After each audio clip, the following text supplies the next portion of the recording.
Hop. Courage Margot, on est avec vous. Ouais. Ouais, j'aurais préféré analyser une victoire. Bon, déjà, elle est partie vraiment à 100%. Elle fait une grosse poussée. Elle est déjà franchement bien engagée sur ses... Je voulais juste montrer ça, que j'annonce en direct. C'est là le premier mouvement terrain. Là, on voit bien, hein, le genou est bien plus gros. On visualise bien la telle. Et là, la jambe saine, normale, où il n'y a pas de bobo. Là, il y a le premier saut. Et on va voir tout de suite, elle réceptionne...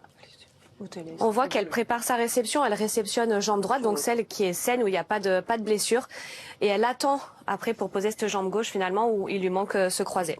Mais ça, là, elle fait exprès, ça veut dire qu'en fait... Inconsciemment, je pense. Ah, c'est inconsciemment, parce que... Même quand on revient de blessure, en ski, ça se fait un petit peu automatiquement. C'est là le plus dur quand on revient d'un croisé ou d'une blessure, c'est les réceptions de bosse. Mais c'est pas là qu'elle fait la faute. Là, c'est plutôt, on va dire, en gestion. Là, il y a un gros dévers.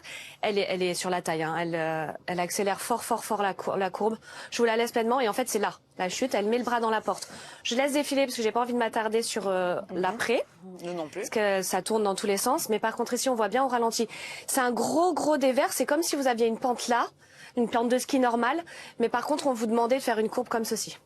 Pour vous expliquer la pente qu'il a. Et quand elle remonte, toutes les filles se font un petit peu éjecter sur l'arrière et à l'extérieur. Mais elle est tellement en pression qu'elle fait un petit peu une erreur de ligne. Et finalement, elle est à 2 doigts de passer tout le corps dans la porte. Mais elle va passer, on voit qu'elle essaye d'éviter l'impact. Mais elle va passer la main. Merde, pardon. Excusez-moi. Alors on voit très bien hein, la porte qui est complètement à l'intérieur de son corps. Il y a ce bras-là qui est passé complètement dans la porte. Et en fait, ça va, avec la vitesse à laquelle elle arrive, même si elle est très forte physiquement, ça va la retourner. Et derrière, en fait, ça engendre la chute. L'accident, pour s'il y a blessure, et il y a sûrement blessure, c'est après parce que les skis ne déchaussent pas dans la neige fraîche. Et là, on laisse défiler, ça tourne un petit peu dans tous les sens. Et ça déchausse pas, pourquoi ?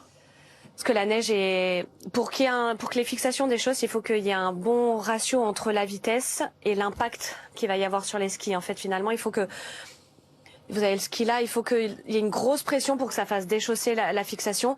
Là, elle sort de la ligne et elle est sur une neige soft, une neige douce. Okay. Il n'y a pas d'impact direct avec le ski pour que ça déchausse. Clairement, pour pas, voilà. Même au-delà du genou. Moi, elle me fait peur sur sa chute parce qu'elle tombe sur le dos, en fait, je trouve, de manière assez violente. En vrai, c'est pas ça qui me choque le plus si on regarde vraiment derrière. Le genou tourne dans tous les sens, les ça, deux. On est d'accord. Les deux, exactement. Les deux genoux. Ouais.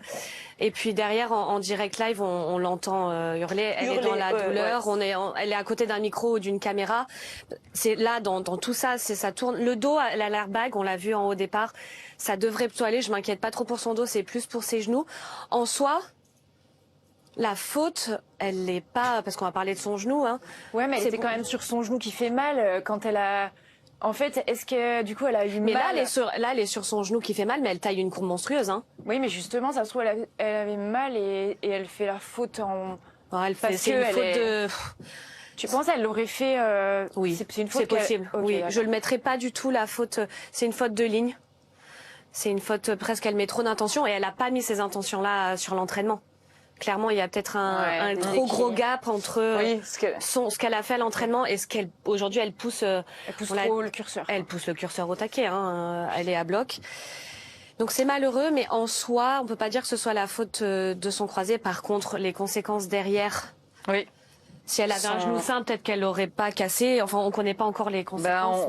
On se renseignera évidemment sur les conséquences de cette chute pour Lindsey Vonn. On espère que ce sera pas trop grave. C'est ce qu'on redoutait évidemment.